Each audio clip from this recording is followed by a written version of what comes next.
talking about the right topic. Thank you so much for your kind introduction. Thank you all for being here today. Let me start by some sort of a biographical note to get us into the topic. I usually don't use PowerPoint presentations. I find it a tool that limits one's imagination, and I'd rather talk directly to the audience. But if I had a PowerPoint presentation, the first picture, the first slide, which, if you can imagine, would be myself at the age of 12, holding these and waving the Israeli flag, by which I would have meant to tell you that I had a very ordinary Israeli upbringing, a very typical Israeli Jewish biography. Born to a Jewish family, going through the usual stages in the life of a young Israeli who was born in the 1950s, which meant serving in the Israeli army. I had the unfortunate luck to be also in a war, the 1973 war on the Golan Heights. And the first slide would say, in a way, what went wrong? How did this person, who was educated within the Israeli system, became a challenger of the dominant historical narrative of that state? The second slide would probably show me with a confused face. That's why I decided not to have a PowerPoint presentation. I had no idea how to do that. But you should have seen a person that looks bewildered or confused. In the early 1970s, a BA student at the Hebrew University who loved history. I was very bad in school in any other discipline, that is high school, but I was very good in history for some reason. So I chose history also as a BA student. I took Middle Eastern history and international relations in the Hebrew University in Jerusalem. And the bewilderment had to do with the fact that towards the third year of my undergraduate studies, I became more and more focused on the history of Israel and Palestine, and not just on the region itself. And in the third year, I became aware of a kind of a contradiction in the way that history was taught. There was, on the one hand, a sense that Palestine, throughout the centuries, was an empty place. And we hardly talked about anyone else in the modern history of Palestine, apart from the Jewish community there. And yet, when we arrived to the end of the BA and we talked about the events of 1948, we were told that the Palestinians left voluntarily in 1948, and that's how the Palestinian refugee problem was created. And I remember asking one of my professors, if these people left, who were they if the country was empty? His answer was something to do about students who are troublemakers and should know better and maybe should choose a different career. The third clip or slide would show me in a much happier face, a much more assured face, and this is when I started my PhD studies in Oxford in England in 1980. It became very clear to me when I finished my undergraduate studies as a historian that I would like very much to study the history of my own country. That makes sense. Secondly, that I would like to look at both sides of the argument, if I can. And one of my professors suggested that I should look at the British policy, because both sides hated the British. And maybe that would give me a kind of a more objective perspective on the history of the country. So I knew I had to go to Britain and to look at British policy towards Palestine. Then, as those of you who are historians know, you cannot study for a PhD the whole history of a country. You have to choose a person or a pivotal moment or a formative event. And it was only natural that I chose 1948, a year that in the Zionist narrative is a miraculous year, when 2,000 years of Jewish exile come to an end, a very happy year. And for the Palestinians, the most catastrophic year, disastrous year in their history. And this kind of contradiction between the two framing of the year meant that 48 was a very good topic for historical research, and I decided to study the British policy towards the 1948 events. That was the topic of my PhD students. And when I was accepted to the University of Oxford, I had a choice of supervisors, and I said to myself, I need to do it differently than most Israeli PhD students, and I have to choose an Arab supervisor. I actually wanted a Palestinian supervisor, but there wasn't anyone in Britain at the time. So the closest I could do was to work with the famous Orientalist Albert Hourani, who was a Lebanese and not a Palestinian, but who testified on behalf of the Palestinians in the Anglo-American Committee of 1948. Albert Hourani, when he first met me, warned me. He said, you have a chance, you have an exit point here. Are you sure you want to work on 1948? And I said, yes, why? He said, well, it will change your life. And I had no idea what he was talking about. Many years later, I understood what he meant, but that was too late. I couldn't get out of it. At the time that I decided to work on 1948, there was another group of Israeli historians who also, probably for similar reasons, thought that 1948 was a good topic for a PhD.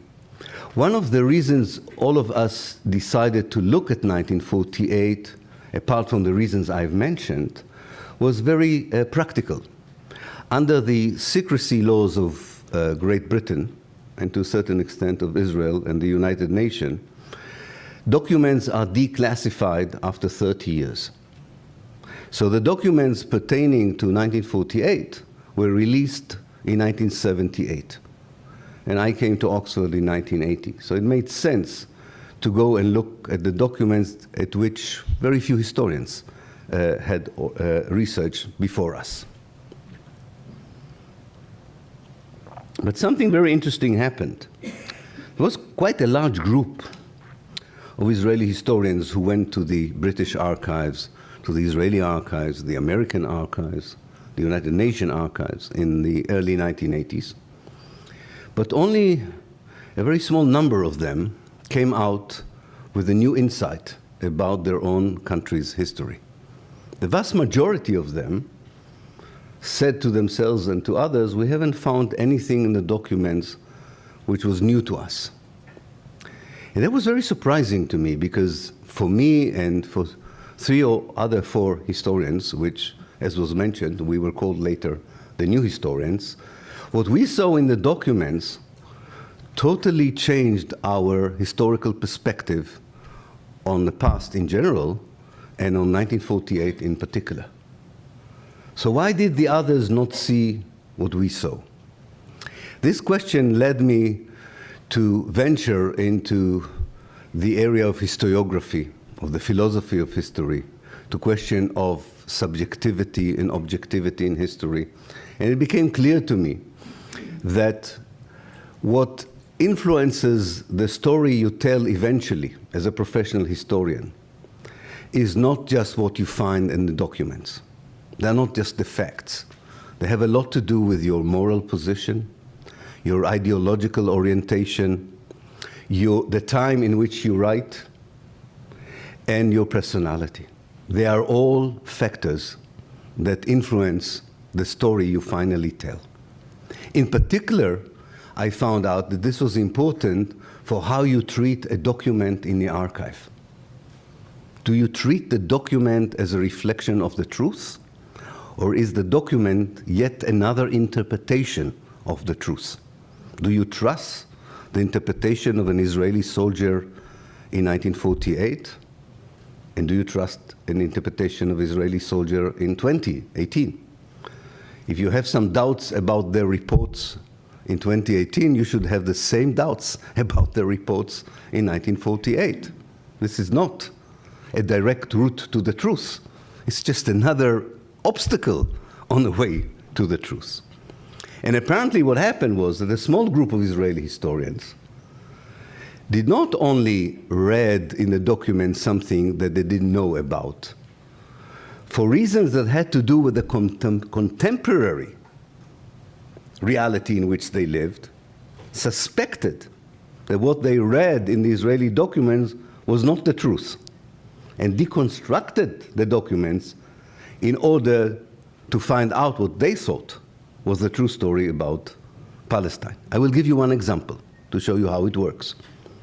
If you go to the documents, you can see that the Israeli army orders the troops in 1948 to occupy the enemy bases, to destroy them, and to expel the enemy outside of the country. Now, if you are a bit open-minded and you think in the 1980s about the occupation of the West Bank, if you think about the Israeli invasion of Lebanon in 1982, then you say, wait a minute, what is this base? Is it a military bunker with outposts, with regular soldiers, armed soldiers, or is it a village? It turns out it's a village, and that the enemy troops are babies, women, old men, and some soldiers. But they are all together the enemy. And therefore, destroying the enemy base in the document, if you report verbatim the document, you could think that this was a conventional war in 1948. But if you are familiar with the reality in your own time, you understand that the base is a village or a neighborhood in a city. And therefore, the destruction of the base is the demolition of a village. And the killing of the enemy could be a massacre of civilians. That's why Israelis treated the Dahaya neighborhood in Beirut as an enemy base, but it's a civilian neighborhood. They treat the city of Gaza as a military base, but it's a civic space. And they treated the city of Jenin in 2002 as a military base. So it was very clear to me that the historians all went to the archives in the same door, but we went out in different doors. And the exit doors we chose had a lot to do with our political orientation, our moral understanding, and our willingness to challenge the hegemonic narrative which educated us until the point we met new evidence. Because in Israel, the narrative that you coexist with is a very powerful narrative. And it really accompanies you from the kindergarten through your life. History is very important to the Zionist movement, which was, like so many other movements in the world, a settler colonialist movement.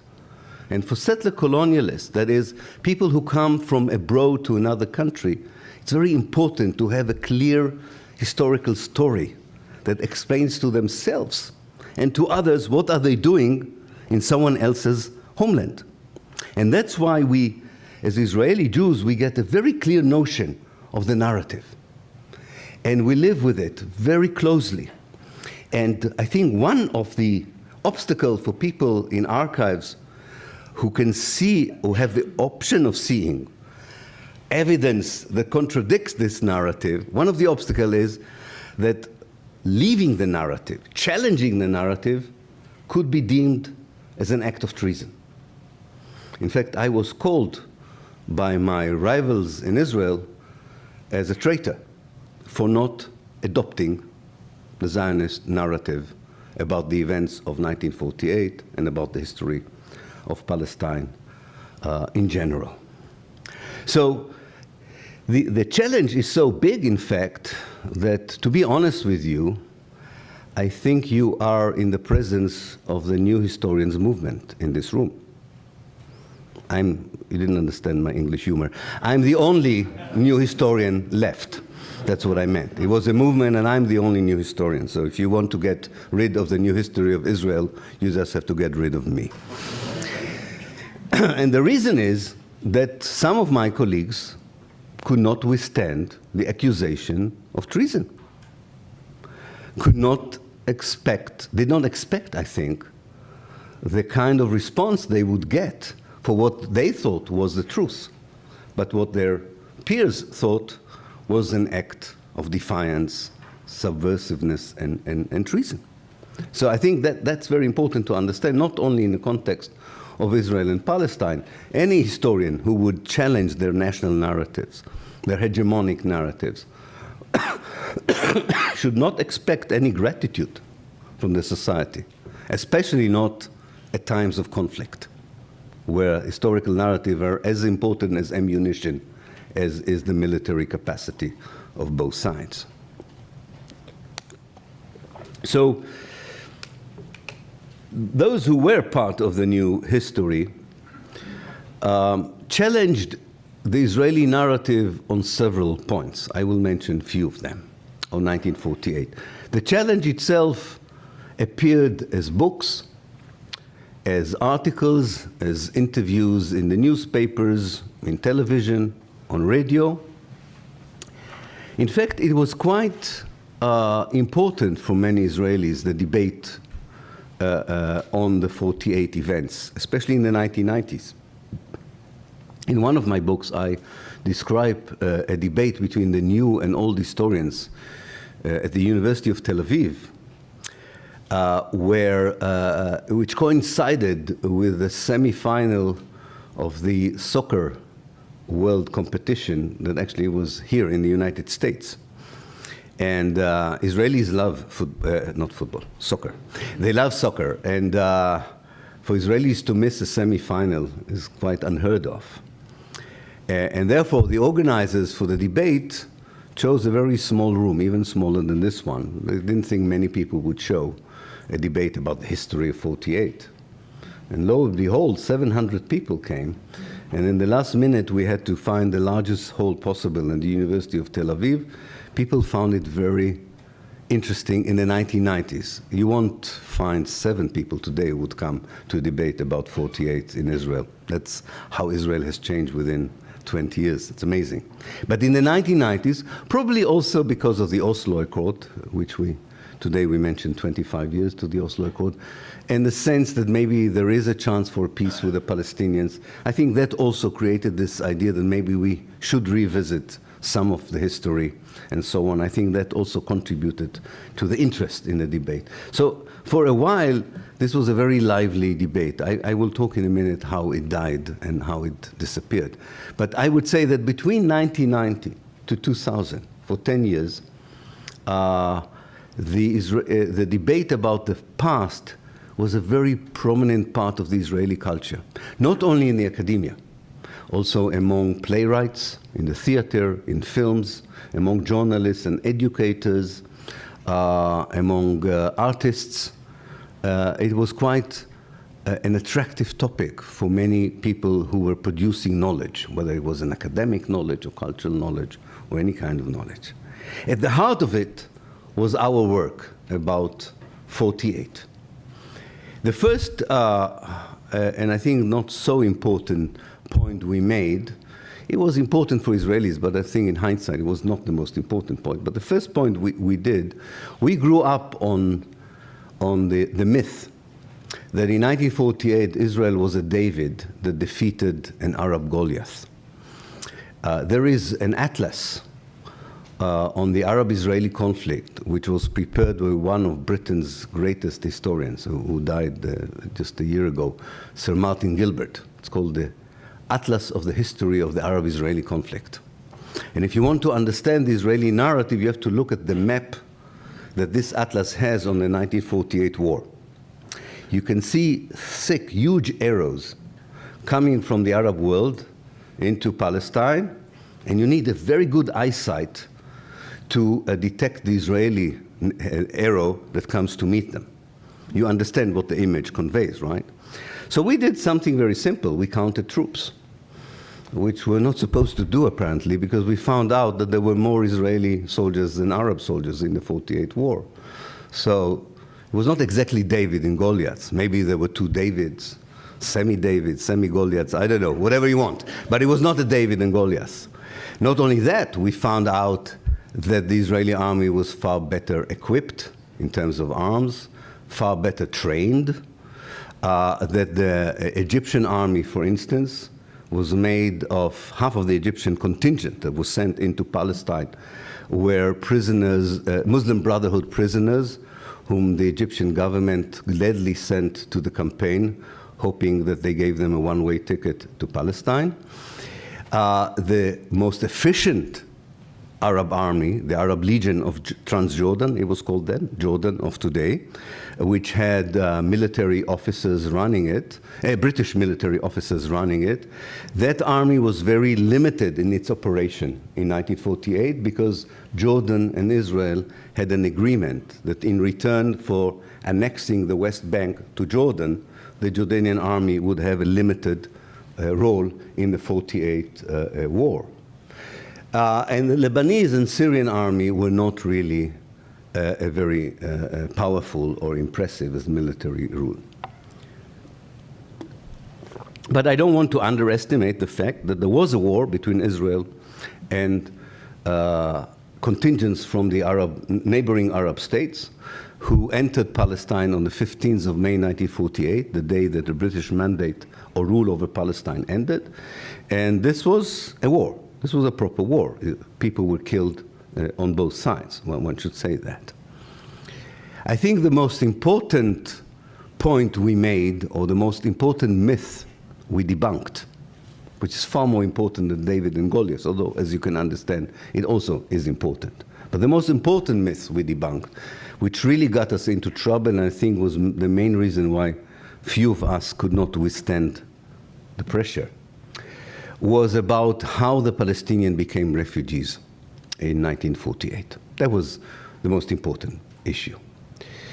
There were two kind of versions to the Israeli narrative about 48.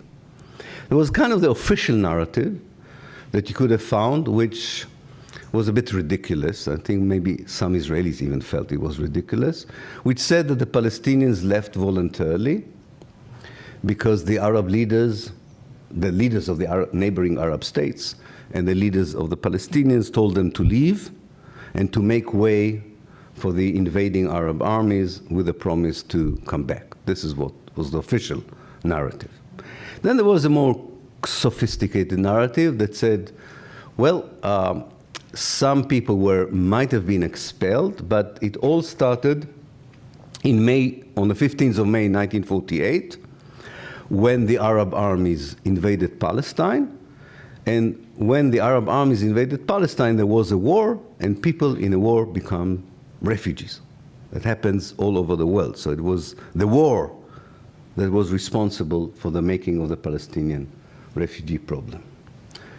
Now, to our great surprise, for those of us who had been open-minded enough, we saw that both narratives did not fit what we found in the archives. What we found in the archives is that from the mid-1930s, and definitely immediately after the Second World War, the Zionist political and military leadership contemplated and planned mass expulsion of Palestinians in order to create what they thought would be a Jewish democratic state. They wanted as much of Palestine as possible, with as few Palestinians in it as possible. Their main problem in 1947, 1948, when the British rule came to an end, was that the Jews in Palestine were only 1/3 of the population. And even when the United Nations took over the issue of Palestine from Britain and suggested to partition Palestine into an Arab state and a Jewish state in November 1947, the demographics were such that even in the Jewish state, that was offered by the United Nations, the Jews were still not the majority, because there were too few Jews in Palestine in 47, 48. And the solution, definitely after the Second World War, in the eyes of the leading Zionist politicians and military commanders, was very clear. What I called in my book of 2007, the ethnic cleansing of the Palestinians. The decision to expel massively the Palestinians from any area that would become the Jewish state eventually was taken in March, in the beginning of March 1948. That is 2 months before the Arab armies entered Palestine. And we wrote a story that most Israelis found very disturbing. We said, actually, the Arab armies entered Palestine because the Zionist movement was already expelling Palestinians for 2 months. And these Palestinian refugees began to reach the Arab capitals. And there was a pressure by Arab public opinion on the Arab governments to do something, especially after the Deir Yassin massacre on the 9th of April 1948, which was broadcast all over the Arab world. It was not the only massacre. When you expel people, there are always massacres.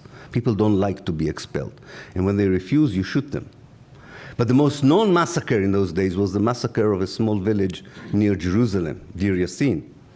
And that in particular put pressure on the Arab governments, who, by the way, didn't want to send one soldier into Palestine. The Egyptian parliament decided on the 13th of May, 2 days before the 15th of May, to send an army into the Sinai Peninsula and from there into Palestine. And as I said, they decided to send mostly the prisoners from the Muqattam camp where the Muslim Brotherhood were interned. So we described a sequence of events by which we said, actually, the Palestinians did not become refugees because of the war. They became refugees because the Zionist movement planned their massive expulsion, what I called the ethnic cleansing of Palestine. Ethnic cleansing is a crime against humanity. Ethnic cleansing is not justified by anyone in any circumstances. You cannot massively expel people just because of who they are. And it was very systematically planned. In March 48, the army adopted something called Plan D, or Plan Daled. And according to that plan, Palestine was divided into areas, and each brigade of the Jewish Zionist army, later became the Israeli army, had a list of villages to occupy and to destroy and to expel. The major problem for the Zionist movement was the urban space in Palestine.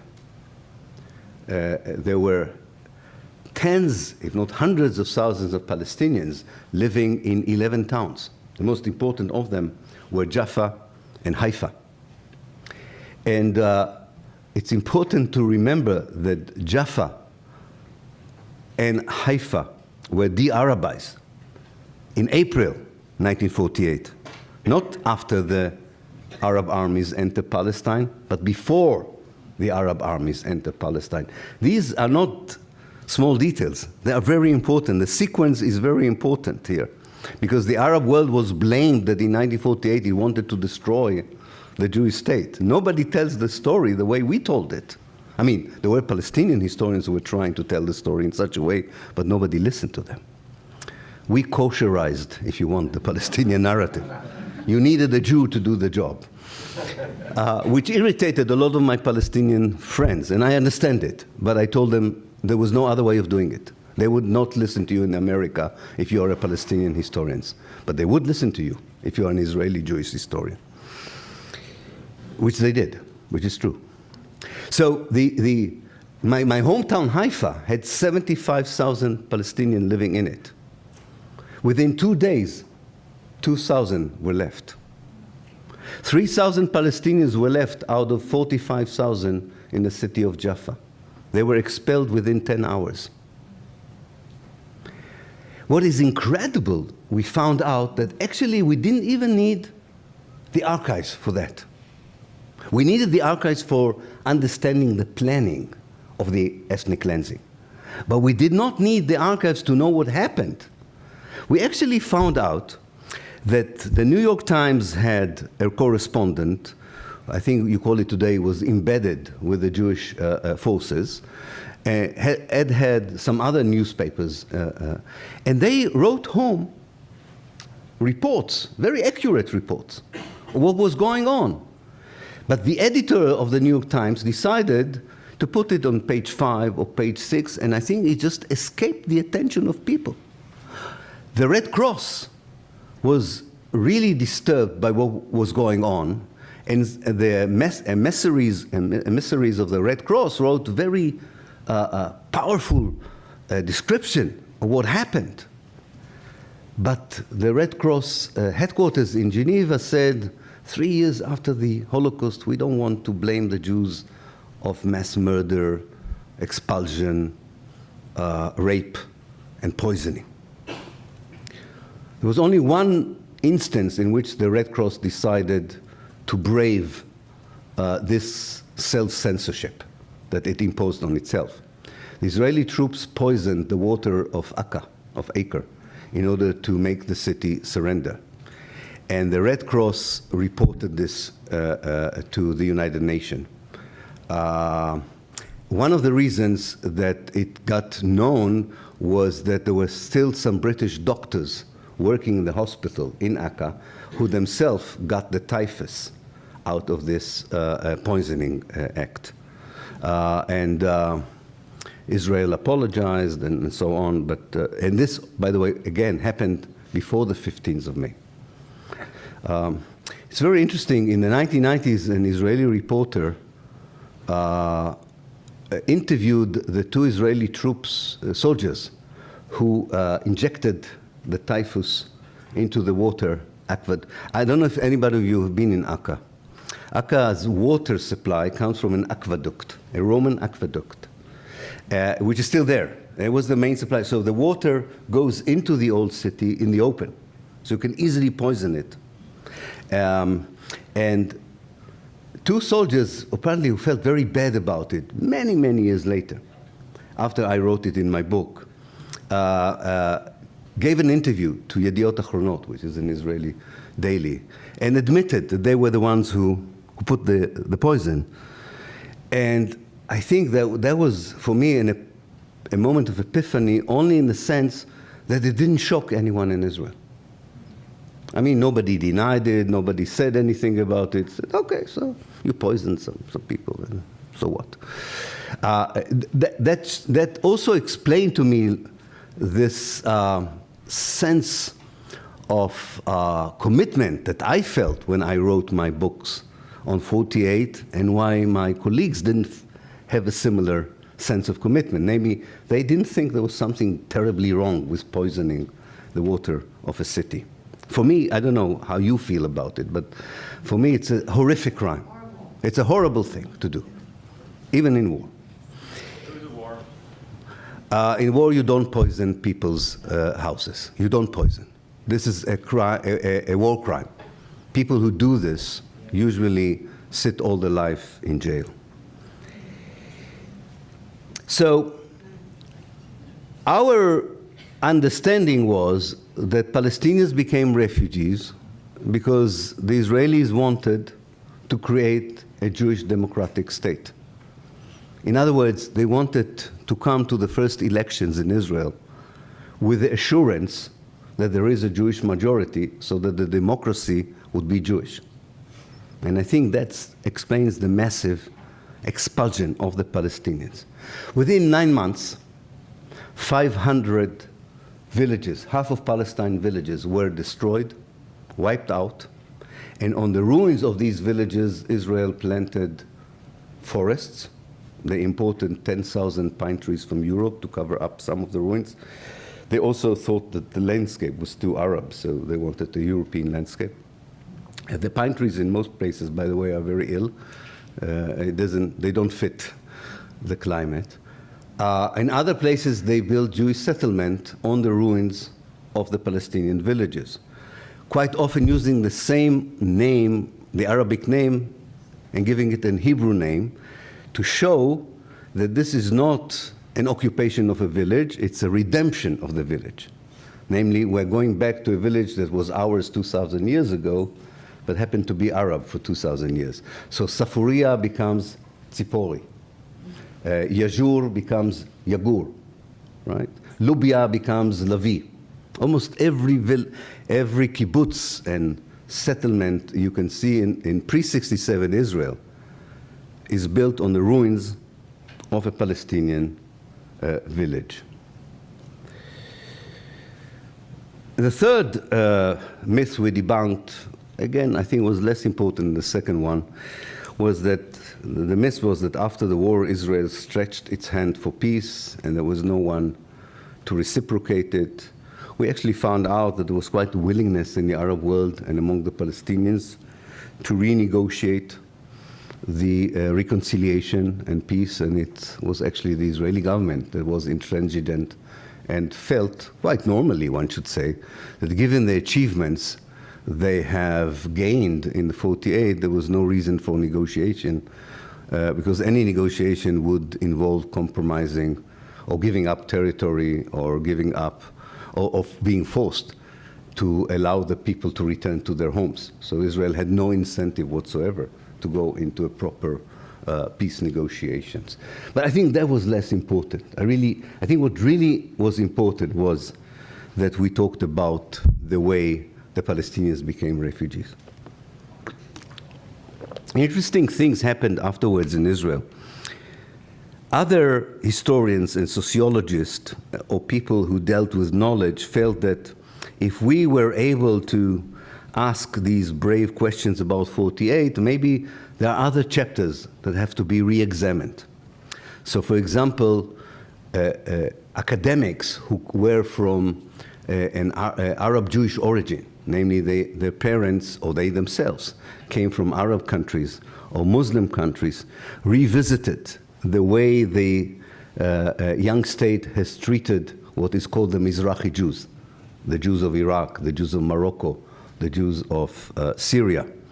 And they discovered the discrimination, and mainly I think what they discovered in the archives was that the greatest fear among the Jewish leaders of the young state of Israel was that they are injecting Arabs into the Jewish state again, be it Jewish Arabs, it didn't matter.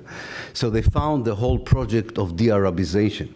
De-Arabization meant that you have to convince these people to change their Arabic names to Hebrew names, to try and get rid of the Arabic accent, and to also accept that they have to prove themselves that they're not Arabs. And the only way you can prove yourself that you're not Arab is become racist towards Arabs.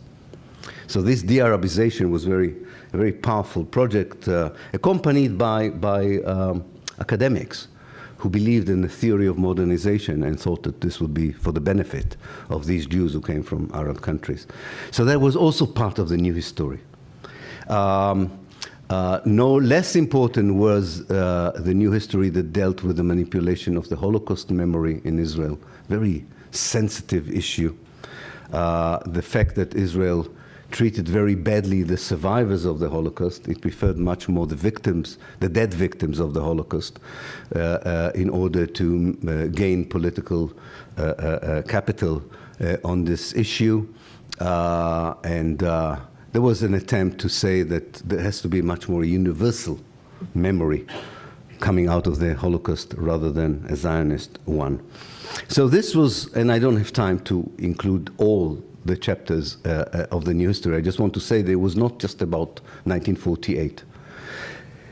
The last chapter became even more incisive, I think, and in many ways maybe it was kind of shooting us ourselves in the foot, because it really killed the new history. And that's when several of us decided also to re-examine the narrative that said that Zionism is nationalism. And we decided to examine the possibility that Zionism was colonialism, and even a settler colonialist movement. And we used the paradigm of colonialism and settler colonialism. So we were not just talking about a policy in 1948 or in the 1950s. We were talking about the very idea of the state, the very ideology of the state. And we question its validity.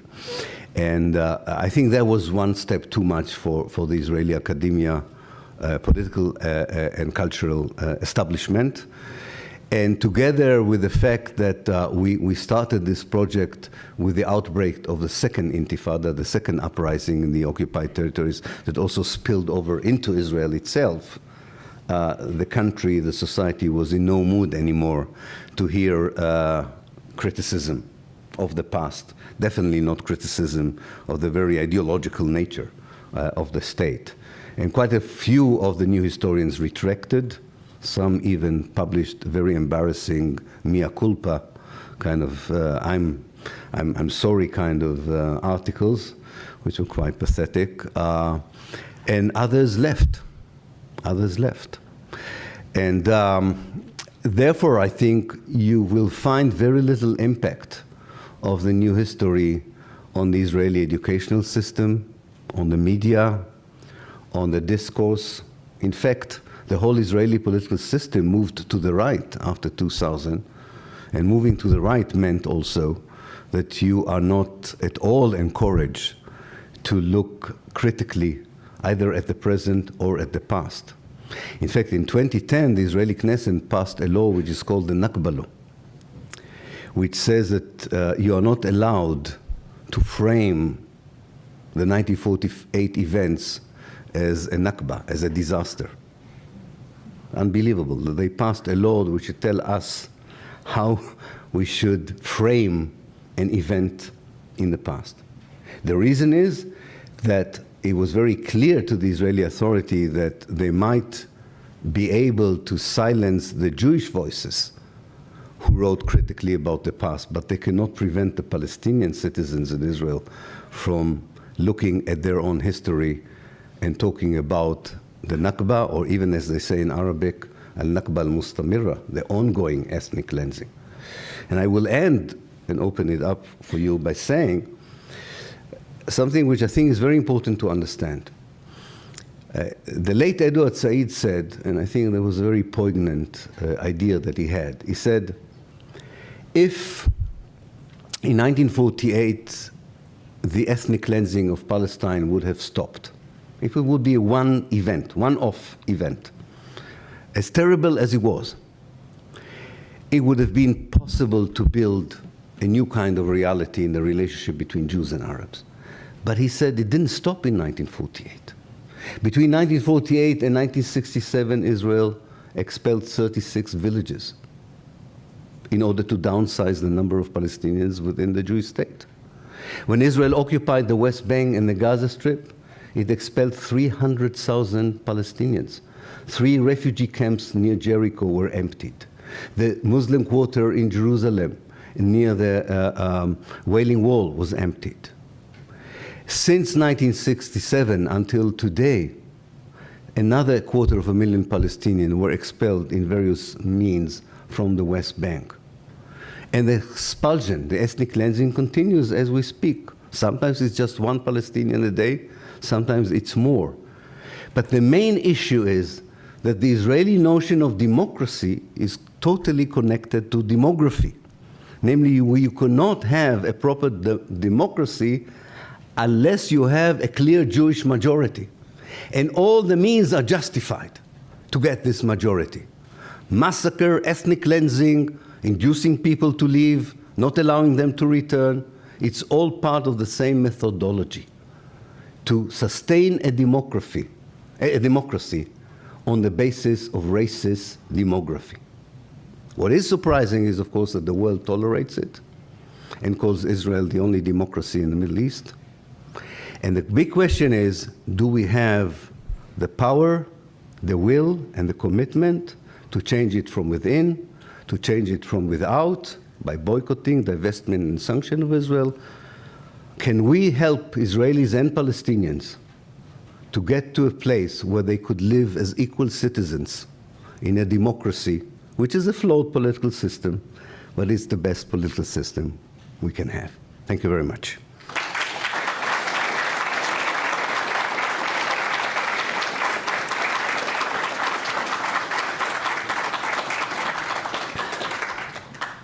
Right.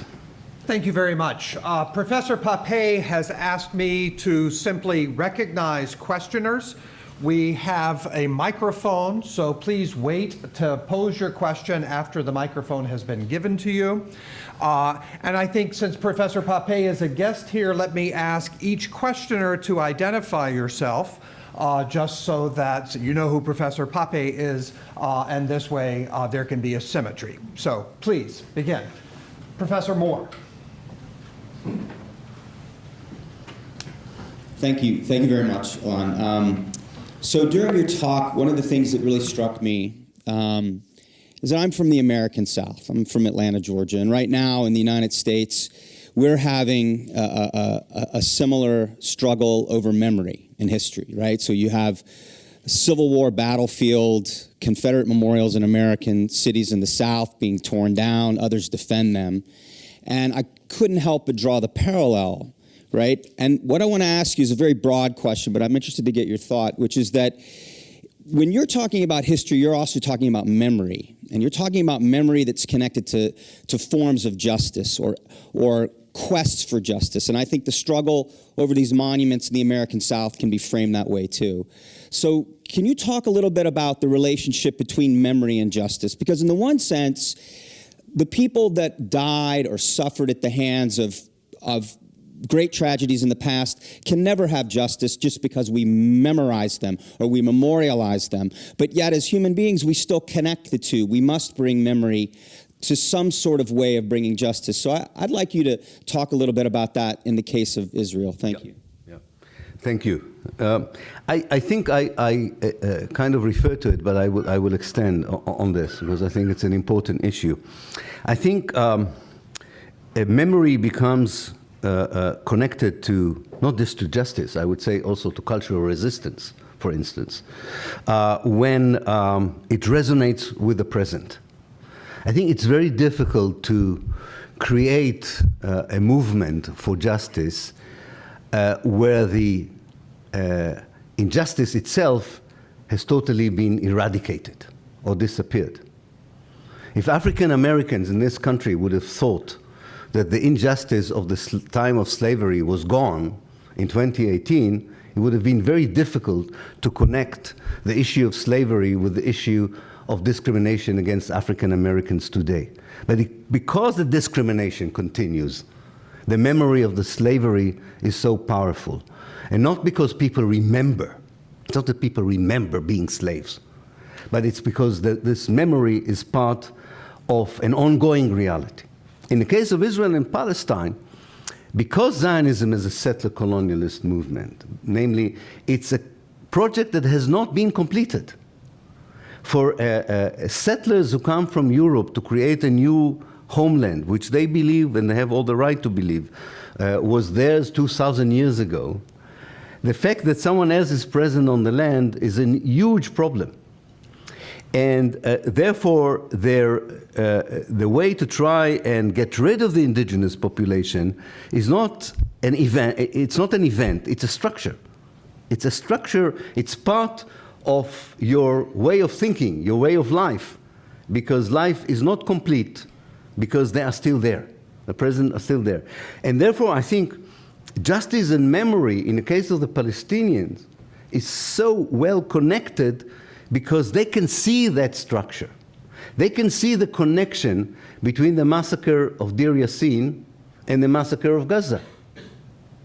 They can see the connection between the destruction a few days ago of the village of Hiran and the destruction of the village of Safaria in 48. They don't have to remember the destruction of the village. They just have to read about it.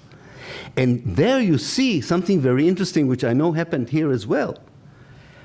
Oral history projects, which is now also an academic discipline. Oral history projects for young Palestinians in the Galilee, for instance, are part of their cultural resistance.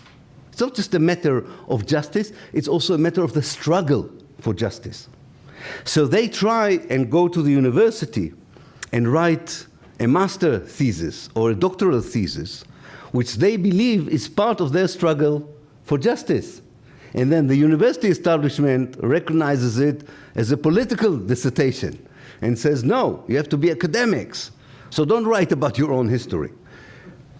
This is the reason I created in 2007 in Exeter a Center for Palestine Studies. I wanted the Palestinians and Israelis who want to write about this issue with the commitment for justice to have a space, a safe space to write academic dissertations which they rightly should consider as part of the struggle for justice, not just a way for a promotion or an academic career. And I think we should not be afraid as teachers, as professors, as heads of universities to promote this kind of engagement of young people who write about the past with the injustices of the present.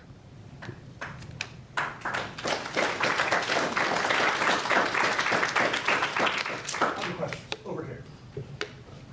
Okay, I don't need the mic, but Please identify yourself so we all know. Thank you. Michael Greenberg, so I work over in the biochemistry department. It seems like the U.S. Please use the microphone so it can be recorded on the videotape. Thank you. It seems that Israeli history is almost a microcosm in broad analogy to U.S. history. I mean, you know, there was genocide here. You know, it's like a slow genocide in Israel. There's an ongoing civil rights movement in Israel now for Palestinian citizens of Israel. And I was just wondering, you know, the arc of history. You know, we have historians, new historians here. I've been thinking of Howard Zinn, which I know was even taught in the school, the people's history of. You know, my kids have learned in high school. So how much time is needed for that? You know, I can even say, I've mentioned this before, but you know, when you have loss of historical memory, for instance, we have a very racist sign of a Native American for our baseball team here in Cleveland with a racist caricature. But, you know, and there are protest movements, but by and large, it's not really changed. I mean, somewhat this year, but, you know, there's not much outcry. So, you know, is Israel waiting for the time they can name a Israeli soccer team as you know, and have a Palestinian sheikh mascot? I mean, was that I know it's facetious, but is that the fading of historical memory, and is that the end game for the settler colonial movement? It's very important to talk about the end game of settler colonial projects, but I think we have to realize that the people who are holding the helm, the people who are the leaders, if you want, the people who make the decisions about the peace and war, about education, do not think, I think, in those terms of an end game. I think they are motivated by an end game, which they sometimes don't even bother to understand, but I think they have something else in mind. And I think there was one Israeli prime minister who articulated the best. His name was Yitzhak Shamir. And he said, and I think that gives you an idea where my answer goes to. He said that the best strategy for Israel is keeping the status quo. That's a strategy. He said, what we need as Israelis to do is make sure that nothing changes. Because as it is, it's okay. It's fine. Yes, we have rockets. I would say, if you were alive today, you would say we have rockets from Gaza fired into Israel. You have insecurity in some areas of the settlements in the West Bank. You have a threat from Hezbollah in the north, maybe a threat from Iran, and so on. But this, he said, is life for Israelis, and they're used to it. It's a militarized society, so people go quite gladly, most of them, to the army. And they don't think that life can be different or even should be different. So I'm less worried about the end game. I'm really worried that the kind of situation that we want to change, which gives 6 million Jews privileges that the 6 million Palestinians who live between the River Jordan and the Mediterranean don't have, that this is good enough. I think it won't work, by the way, but I don't know what would be the human price for people to realize that it doesn't work. How many Palestinians would die and how many Israelis would die, because this is the strategic way of thinking. I don't think Israeli politicians or generals think they can get rid of all the Palestinians from all historical Palestine. I never heard one of them talk like this. No, they talk about something else. They talk about policing the Palestinians by being able to control them, to manipulate them. I can give you one example. The Israeli Minister of Transport, a guy called Israel Katz, was in Brussels a few days after a terrorist attack. And he appeared on the Belgian television. And he said, you have a problem in Belgium, he said, with at least 100 or 200 people who are terrorists.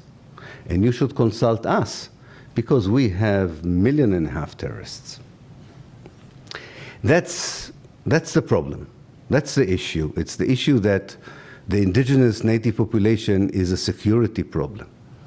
It's the problem that the rights of the Palestinian citizens or inhabitants of the West Bank or the Gaza Strip is an issue for the security services and not for the state that should, or the state agencies and outfits that should deal with citizens.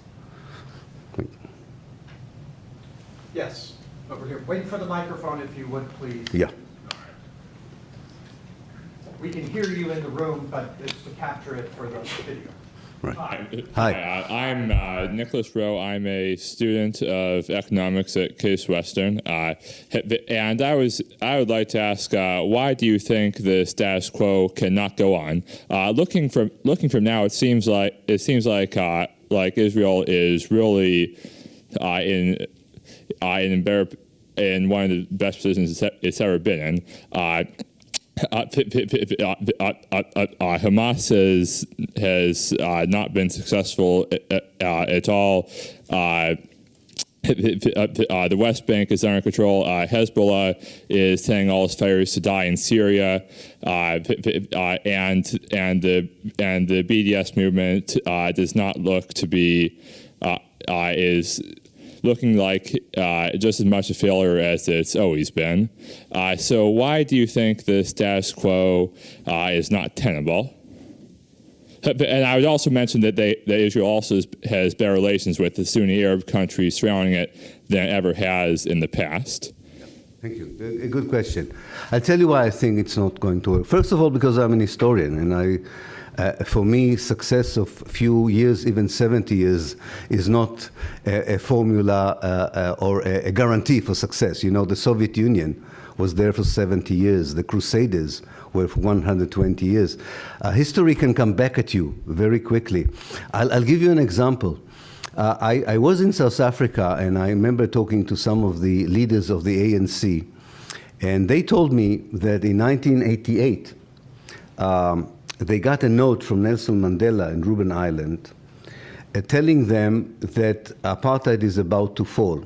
And they said, the poor man, you know, so many years in the island, not surprising that he has these weird notions.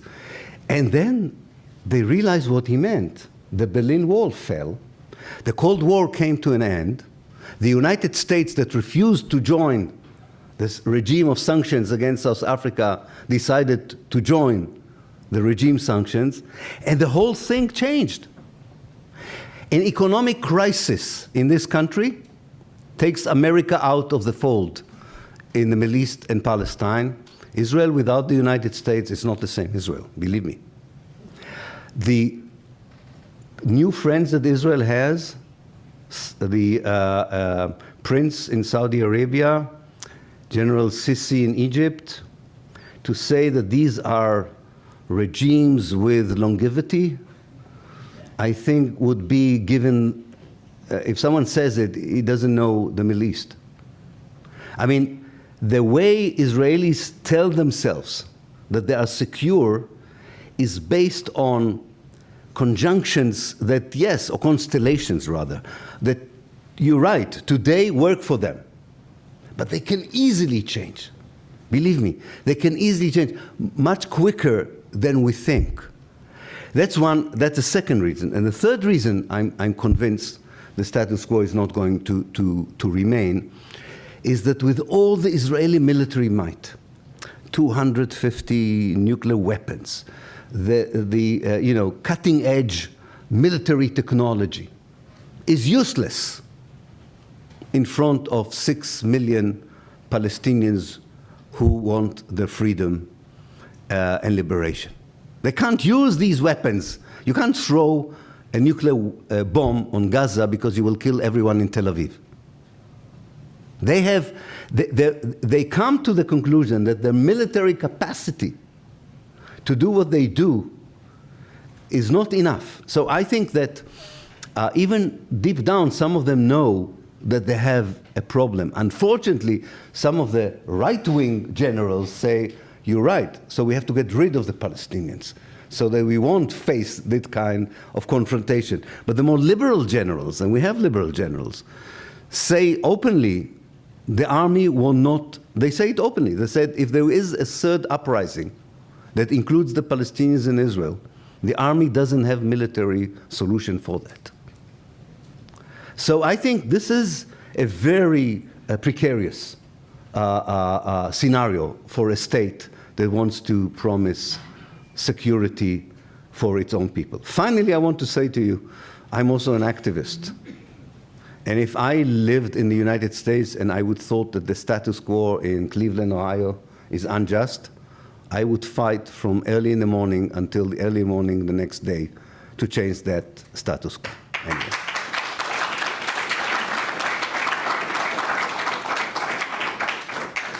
In the back. Thank you for your patience.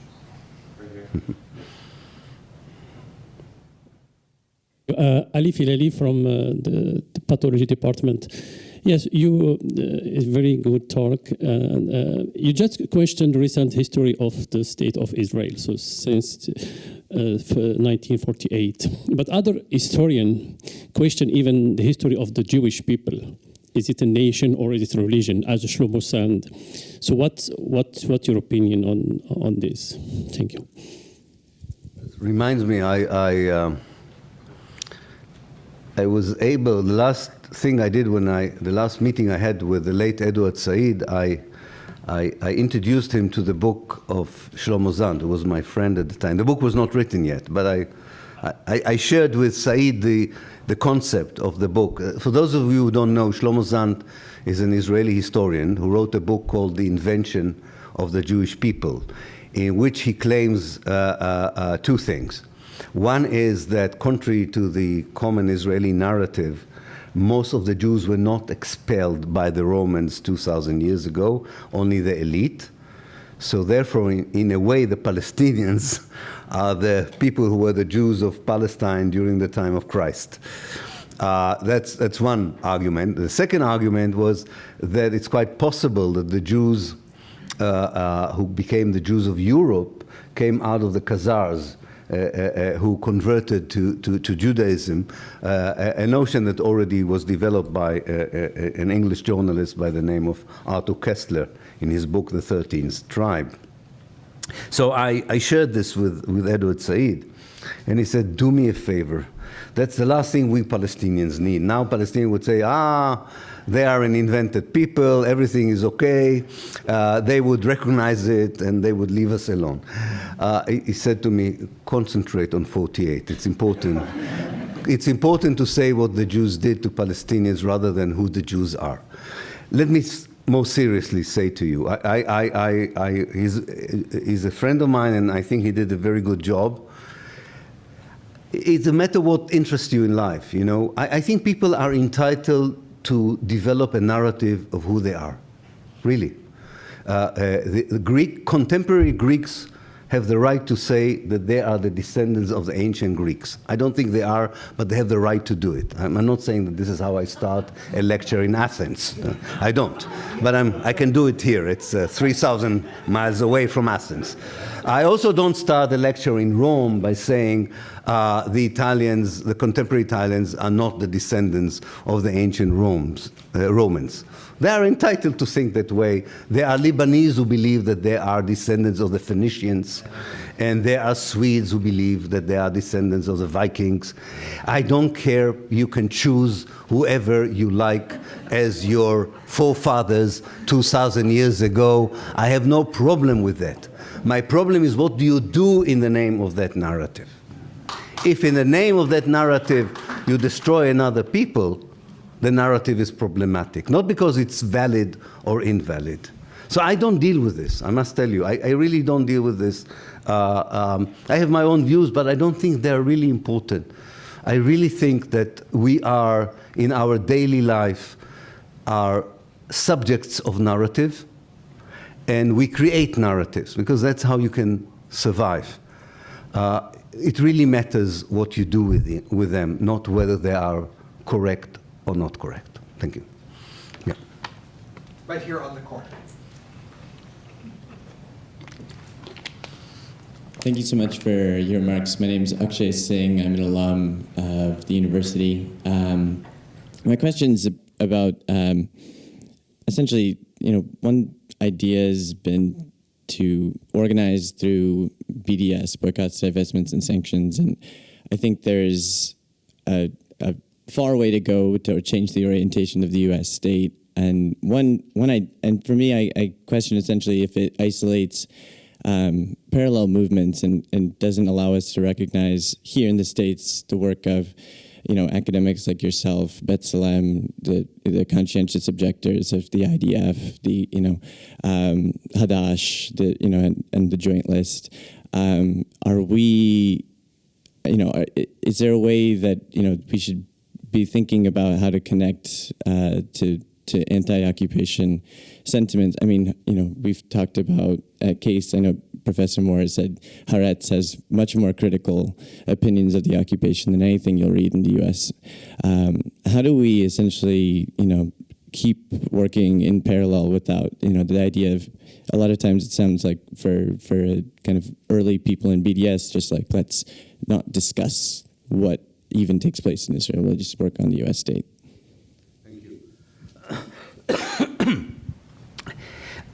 For me, the premise is whether you think that there is a chance for a change from within Israel in the near future. That's one question you should ask yourself.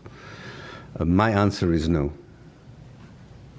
The second question I ask myself, is the situation going to get worse for the Palestinians? My answer is yes.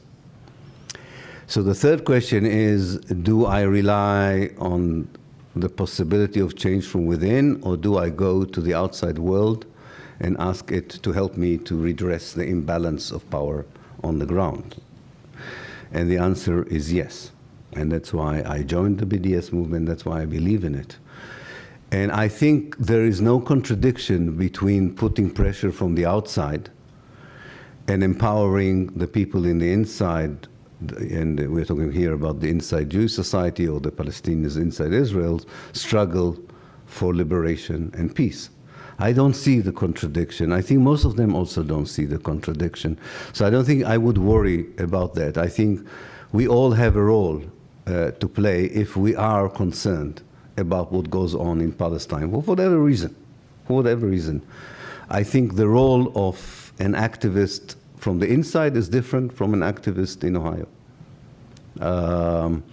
And I think that's why I don't think that the BDS is doing the wrong thing there. I think they're doing the right thing. I'm much more worried by the fact that despite the very significant shift in public opinion in the United States, I can tell you that 20 years ago, nobody would have allowed me to talk in an American campus. Things have changed. Things have changed.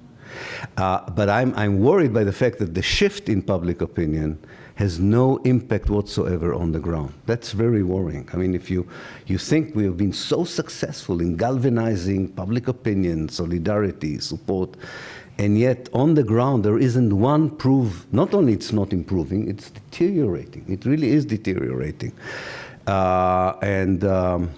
The question is it because we are not effective enough?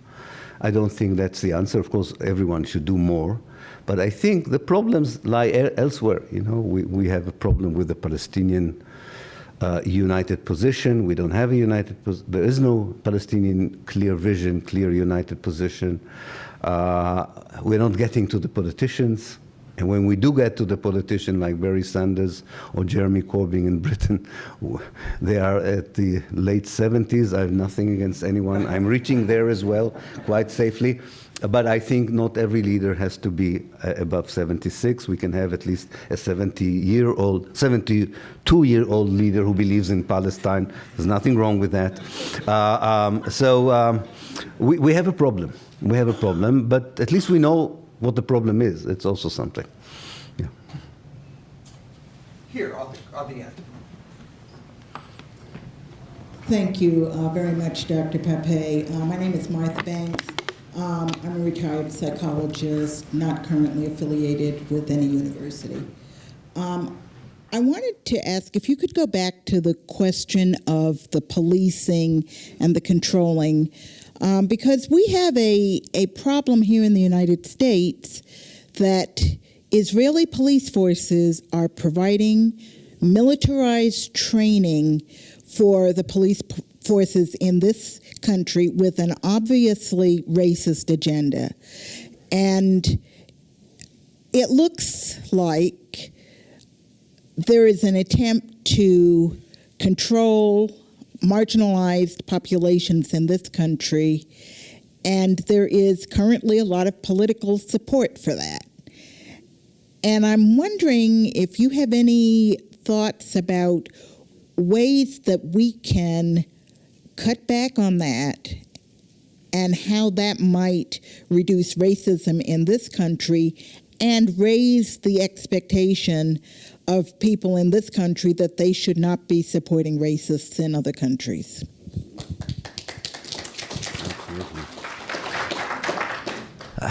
I think that as someone who's been active in trying to gain support in the United States for so many years, I remember a lot of frustrating meetings with African Americans in the past. It was very difficult to get through either religious ideas about the chosen people of Israel, trying to say to them, no, come on, the Jews in Israel are not the slaves of the United States. The fact that nobody could deny that there was a great Jewish support for the civil rights movement, and therefore there was a kind of conflation of Israel and the human rights. And I think that one important thing has happened recently is there is a clearer vision, I think, and more activist in the African American community about the kind of connection that you're talking about. And I think the events in Ferguson in particular exposed that kind of connection. So I think that this is a very important avenue to walk together. The securitization that Israel exports, it's the main export of Israel is security advice to how to quell demonstrations. They have an amazing industry of weapons that can do a lot of harm to citizens. And the reason they're so good at it, because they're doing it on a daily basis in the occupied territories. That's why people in the police departments in the United States would like to buy their weapons. I don't know if you've seen, there was an amazing documentary called The Laboratory by a guy called Feldman, who interviews the people in Israel who are the captains of the military and technological industry. And they say that sales of weapons, especially those that can deal with civil disobedience, is always on the rise after attacks on Gaza. That there is a connection between Israeli military operation and the success of selling these weapons.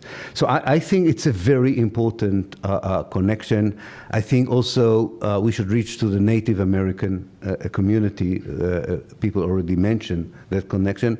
And also to the Latin American community. I think Palestinians were to blame for not reaching to these communities for different reasons. Some of them were even racist, I would say, unfortunately. But they are now reaching these communities, which is good. And I think the communities themselves were not sure whether Israel is an enemy or whether Israel represents the Jews, who is another community that was suffered from racism and marginalization. I think the picture is much clearer now. And I'm very optimistic about these kind of solutions. I will just give you one short example. I know we are running on time, but just a short example. Part of our success in American universities was to teach, and there was a long struggle. We insisted that in American universities, when you teach Palestine, you should teach it within the studies of colonialism, ethnic cleansing, even genocide studies. And this was refused, of course, by many people.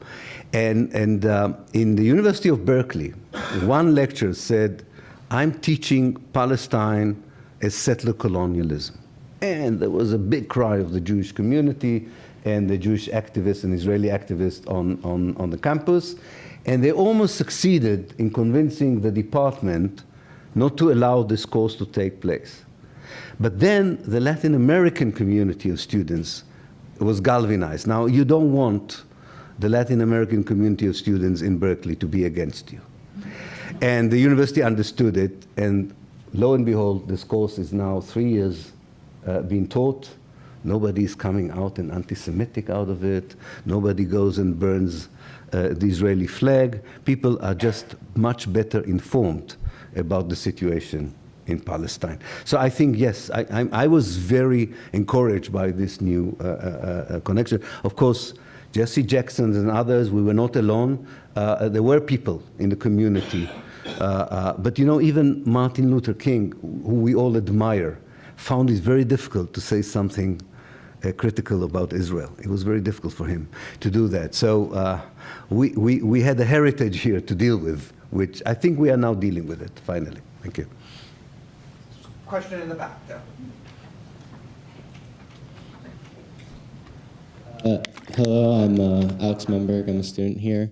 And I was just wondering, given like the sheer atrocity, as you stated, of the ethnic cleansing of Palestinians, but ongoing ethnic cleansing of Palestinians in Israel, how is BDS enough even? How can we merely limit it to boycotting, divestment, and sanctions when this is, as you said, a crime against humanity, past and ongoing? I tell you,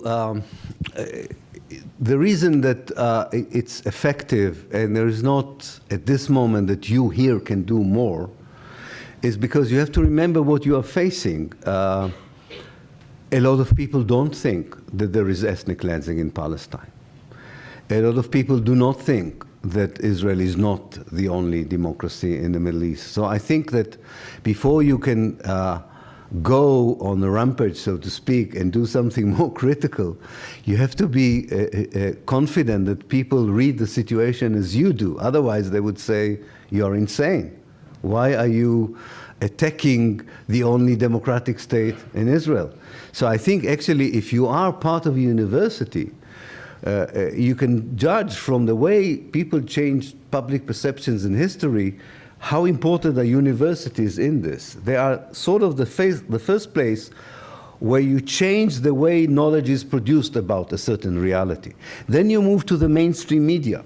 And believe me, the politicians would be the last people to accept a different perception. It's not in their nature to accept different perceptions of anything. They stick to what they know, and they don't like to know something new. It troubles them. It can endanger their election. And therefore, it's not just, I'm not convinced that what is needed is a more radical action. What I'm convinced what is needed is a far more deep kind of work with the politicians, with the mainstream media now, and not kind of a sense that let's give up on them, you know. Listen, I remember I was in Washington with Noam Chomsky, and there were two members of the House of Representatives who were willing to meet us, but they only were willing to meet us in this tunnel that connects the two houses. So, I mean, we need to get these people out of the tunnel and say, come on, nothing going to happen to you. Let's meet in the coffee house above the tunnel. This is a very important mission, which is possible. And I also want to remind you as an historian, with something very important that people forget. The American position towards the Palestine question until the assassination of President Kennedy was actually quite good compared to Britain and France and even the Soviet Union, surprisingly. So even historically, America used to have a different position on Palestine. So we don't have to take this defeatist point of view that American policy will all be the same. It's a complex reality in which we can probably work more effectively and better. Okay. One final question. Thank you. I'm Eric Resnick. I'm a member of Jewish Voice for Peace, and we're very proud to have you here. And you are a truth teller. And well, I'm going to talk about that because even in the Cleveland Jewish News right now, there's a horrible, untrue op-ed about you that is just reprehensible. And this is the Jewish High Holy Day season, and they should be ashamed. And they're actually here today, which is one of the reasons why I said that. Okay. Because as you have said, one of our problems is to get past the Zionist lies and the narrative, which there is a huge enterprise with lots of money, about $3.7 billion a year, supporting. My question to you is, to Israelis on the ground, not the elite, but to Israelis on the ground, is there awareness of how big the Hasbara machine and the lie machine is in the United States? And if so, what is their perception of it? Thank you. Well, for most Israeli Jews, Hasbara is not propaganda. It's a truthful reflection of the reality. So if you don't mind, I will tweak your question. Can we change the Israeli Jewish perceptions on the ground? And because this is the final question, I will tell you a story. And I think that shows you why I'm a relentless optimist, contrary to, there's no logic of being optimist about Israel and Palestine. And my children say, what can we do? We've taken him to the doctor so many times and he's still an optimist, this idiot. What can you do?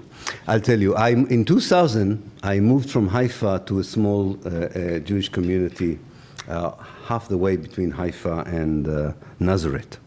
And in the local newspaper, there was an article, beware, Ilan Pappé has come to the community, close the doors, don't let your daughters out, and so on. Because he's in town, right? And my wife, who's far more clever than I am, said, I know what you're going to do. You're going to write an angry letter to this newspaper, condemning them, cursing them. And I said, yes, of course, what else? And I said, no, we're going to publish a small ad in the local newspaper that people are invited to our house to meet you and hear your views at first hand rather than through the filter of this newspaper. And let's see what happens. And lo and behold, 50 people showed in our living room, and they stayed with us for 2 years. Every week they came to the house, and I started from scratch. I started from saying, I know what you know, and I know what I know. And I'm going to produce documents, and I'm going to produce my reasoning, and I'm going to do a home university with you. You are entitled to leave whenever you want. I'm not charging anything, but you are my guest. That's the only thing. You are my guest in my house, so you cannot curse me. I probably can curse you because I'm the host, but apart from it, you have to stay.